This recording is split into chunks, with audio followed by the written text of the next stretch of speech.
The pitch bend. I actually started thinking about the pitch bend in 2009 when they first made the electronics legal. And my thinking was that, like most new instruments in the activity, that the synthesizers would be used pretty poorly, just to double bass lines and stuff like that. So I was just kind of concerned with how are we going to use this new tool. And I was excited about it because I thought it was something that would fit nicely within the type of shows we were doing at the time. And as a kid, I was a huge fan of Chick Corea, and I loved especially the Polydor recordings, My Spanish Heart and The Leprechaun and The Mad Hatter. And I loved when he used the synthesizer and the pitch wheel, which takes a pitch, of course, and bends it up or down.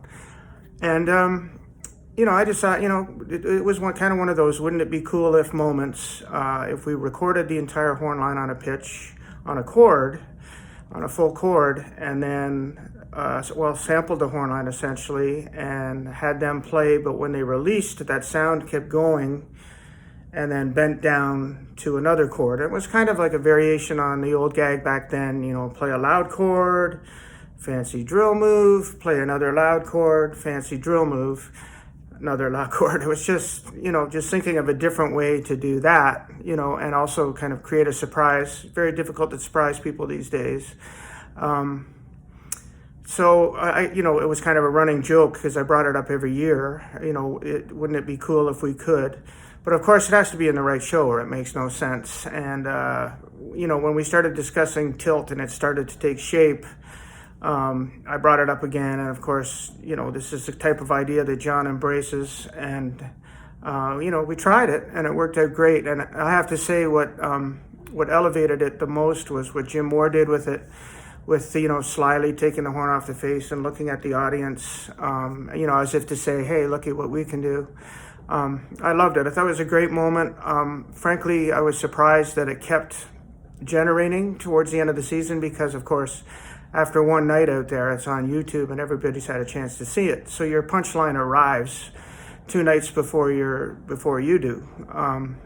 But by the end of the season, yeah, it was still generating, and I'm kind of really proud of that moment. I think just the team effort bringing that idea to fruition. Of course, Vince Oliver had a tremendous amount to do with it as well. It was really satisfying. It was great ending, and I'm proud of it.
Ladies and gentlemen, under the direction of David Glasgow, the Bluecoats.